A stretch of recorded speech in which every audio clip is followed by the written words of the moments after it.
Precisely 1:15. This is the Sri Lanka Broadcasting Corporation. News edited by Danushka Madhavala and read by Sharifa Tahir. Headlines. Former Minister of Economic Development Basil Rajapaksa has been acquitted from the Divi Naguma case by the Colombo High Court.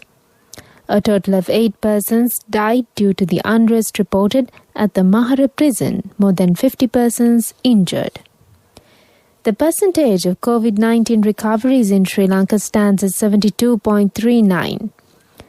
State Minister Sisira Jayakodi says that the government has implemented programs to boost all sectors in the country. Diego Maradona police raid house and clinic of doctor. We move on to local news in detail. Former Minister of Economic Development Basil Rajapaksa has been acquitted from the Divi Naguma case by the Colombo High Court. 3 others also were acquitted from the case. The order was issued by Colombo High Court Judge Ratnapriya Gurusingha. The judge released Basil Rajapaksa and 3 others after that the group did not commit criminal misappropriation of public funds by distributing funds among Divi Naguma recipients. The case was filed against Basil Rajapaksa and former Director General of the Divi Naguma Department Kitsiri Ranawaka over alleged financial misappropriation report at the Divi Naguma Department during the tenure of the previous government. The group was charged for alleged misappropriation of 2.9 billion rupees belonging to the Divi Naguma Department for 2015 presidential election propaganda activities. State Minister Sudarshini Fernandopoulos said that a total of 8 persons have now died due to the unrest reported at the Mahara prison. Several persons who are hospitalized are also in a critical condition. 52 persons are currently receiving treatment following last evening's Mahara prison unrest. Police said 2 prison officials are also in critical condition. According to Commissioner General of Prisons Tushara Upuldania, prison officials used force to prevent a group of inmates from escaping the Mahara prison. A group of inmates had attempted to escape from the Mahara prison after another group had contracted COVID-19. Inmates had also set fire to several items in a bid to distract the prison officials. Police and Special Task Force personnel were brought in to control the situation. Several firefighters and trucks were also deployed to douse the fire reported during the unrest of the Mahara prison. Following a lengthy operation, the fire was extinguished this morning. Meanwhile, acting police media spokesperson Deputy Inspector General of Police Ajit Rohan said the situation within the Mahara prison remains volatile. Senior advisor to the Ministry of Justice, President's Counsel U.R. De Silva said that the main reason for the unrest in the Mahara prison is the overcrowding of prisons in the country. He said that due to restrictions imposed after COVID-19 pandemic, the prison inmates are in huge pressure. The President's Counsel said that this problem should be solved practically. This is the Sri Lanka Broadcasting Corporation giving you the news. Continuing with more stories here at home. The Ministry of Health says the total number of novel coronavirus recoveries reported in the country to 17,002. 346 more individuals who were previously diagnosed with COVID-19 have made complete recoveries yesterday. The percentage of recoveries in the country stands at 72.39% at present. 13,065 PCR tests have been conducted in the country yesterday. 163 more persons were tested positive for the virus. The Government Information Department stated that all of the newly identified patients are close contacts of earlier cases linked to the Paliagoda fish market. Following the new development in COVID-19 figures, Minuwangoda Paliagoda dual clusters infections tally has reached 19,942. As per epidemiology unit data, the number of COVID-19 infections confirmed in the country to date now stands at 23,484. However, 6,373 active cases are still under medical care at selected hospitals and treatment centers located across the island. Sri Lanka has also witnessed 116 deaths related to COVID-19. State Minister Sisira Jayakodi says that the economies of all countries in the world has collapsed due to COVID-19 pandemic. The government has implemented programs to boost all sectors in the country. Participating in the Subharathi discussion program of the SLBC, he said that a national committee has been appointed to find medicines for the COVID-19 pandemic. Several drinks have also introduced to increase the immunity of the people in the country.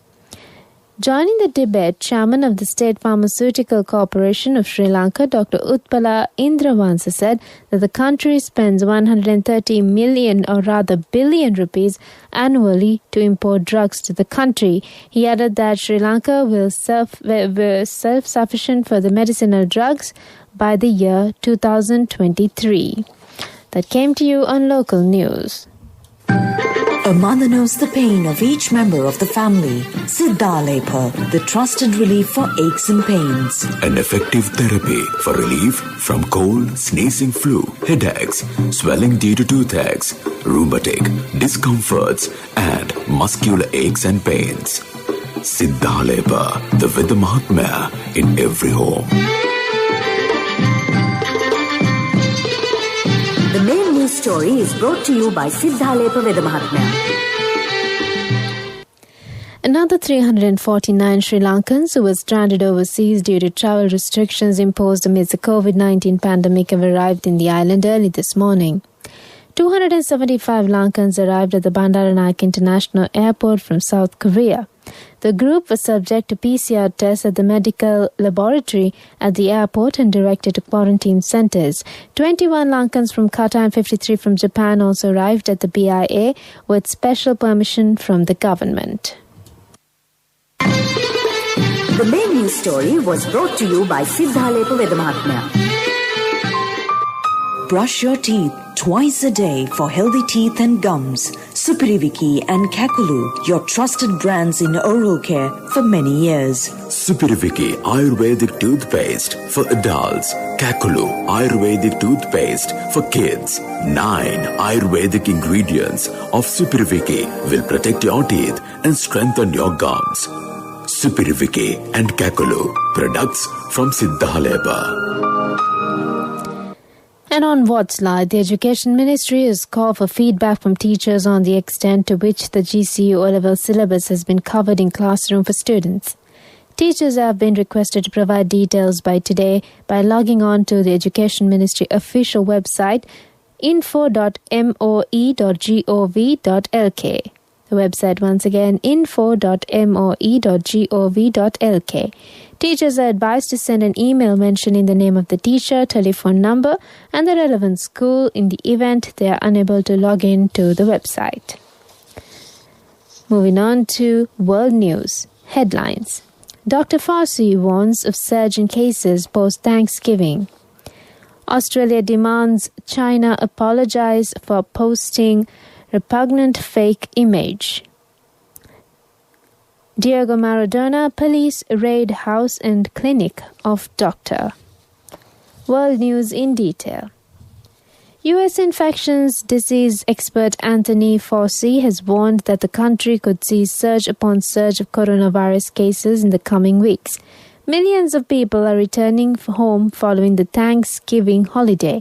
Speaking on Sunday, he said it was not too late for those yet to travel to help curb the virus by wearing masks and social distancing. The U.S. has recorded more than 13 million coronavirus cases and more than 266,000 people have died. As of Sunday, the number of COVID-19 cases recorded in November have surpassed 4 million, double the figure recorded in October. Australia has demanded China apologize for posting a fake picture on a government Twitter account that depicted an Australian soldier murdering an Afghan child. Prime Minister Scott Morrison said Beijing should be utterly ashamed for sharing such an image. It comes amid escalating political tensions between the two countries. The image referred to alleged war crimes by some Australian soldiers. Finally, on world news, Argentine prosecutors are investigating Diego Maradona's doctor for possible manslaughter following the footballing legend's death 4 days ago. Police in Buenos Aires have reached, or rather searched, the house and private clinic of the doctor as they try to establish if there was negligence in Maradona's treatment following surgery. The 60-year-old died of a heart attack at his home where he was healing. Dr. Luke has not been charged. He denies any wrongdoing. Maradona had a successful operation on a brain blood clot earlier in November and had been due to be treated for alcohol dependency. That's on World News. Moving on to development news.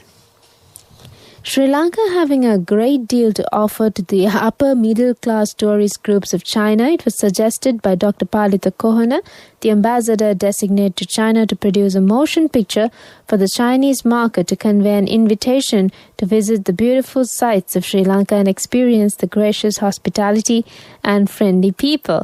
Eminent film director Chandran Ratnam, in collaboration with China-Sri Lanka Culture and Tourism Development CEO, has taken the initiative to project Sri Lanka as a favored destination for Chinese tourists via the medium of this feature film. The film is titled Crystal Jade in Chinese language with popular Chinese actors for distribution throughout China. CSCTDC has drawn up a comprehensive plan to attract increased numbers of Chinese tourists to Sri Lanka, mainly by projecting Sri Lanka's attractions to the Chinese market through a series of feature films. That's on development news. Moving on to sports news. David Malan helped England edge to a 4-wicket win over South Africa in the second T20 to wrap up the series with a game to spare. Malan's 55 from 40 balls led England's recovery from 83 for 4 as they chased 147 for victory, following spinner Tabarez Shamsi's T20 best 3 for 19 in Pal. Malan fell with 13 runs needed, but captain Ian Morgan marshalled his side over the line with 1 ball remaining. South Africa earlier limped to 146 for 6 as Adil Rashid took 2 for 23. That's on cricket stories. Moving on to Formula One, Lewis Hamilton took his 11th victory of the season in a Bahrain Grand Prix, notable for a violent crash by Haas driver Romain Grosjean. Grosjean was taken to hospital with burns to the back of both hands after his car pierced the barriers on the first lap. The burning Haas was trapped sideways in the barrier with nearly 30 seconds passing before Grosjean climbed clear as medical crews rushed to help. Hamilton was in control throughout to beat Red Bull's Max Verstappen. That's on sports news. Moving on to business news now. Telecoms providers must stop installing Huawei equipment in the UK's 5G mobile network from September, the government has said. The announcement comes ahead of a new law being unveiled on Tuesday, which bans the Chinese firm from the network. Digital Secretary Oliver Dowden said he was pushing for the complete removal of high-risk vendors from 5G networks. The new deadline falls earlier than expected, although maintaining old equipment will be allowed. And that's on business news. Economic news, courtesy of... Congratulations on your promotion. It will be our treat, huh? How about today? Oh no, I was just joking. It's fine. I have my LOLC credit card with me. Let's go out today. Introducing LOLC Finance Credit Cards. Fuel the goodness in you. Valuable Finance has been able to record steady performance, weathering many challenges amidst disruption brought by COVID-19 impact, with profits before tax reaching a high of 890 million rupees for the first 6 months ending September 2020. Total assets crossed 52 billion rupees, growing by 4%, resulting in an impressive balance sheet, placing the company among Sri Lanka's largest in terms of assets. Hello, Puta. Did you land already? We're in transit and our flight got delayed. How is Shani? Poor thing with her pregnancy. Calm down, everything is sorted. Why, I have my LOLC World Card with me. We are at the VIP lounge. LOLC Finance Credit Cards. Fuel the goodness in you. Another weather update. The low pressure area in the southeast Bay of Bengal is likely to intensify into a depression during next 24 hours and likely to intensify further. The system is likely to move nearly west-northwestwards to the north coast of Sri Lanka. It will affect Weather over the island and surrounding sea areas during the next few days. Several spells of showers will occur at several places in northern, north central, eastern and Uva provinces. Showers or thunder showers will occur in western, central and Sabaragamuwa provinces and in Kola and Madra districts after 2 p.m. Fairly heavy falls, about 50 millimeters, are likely at some places. With that weather update, it's time for me to wind up the bulletin of news.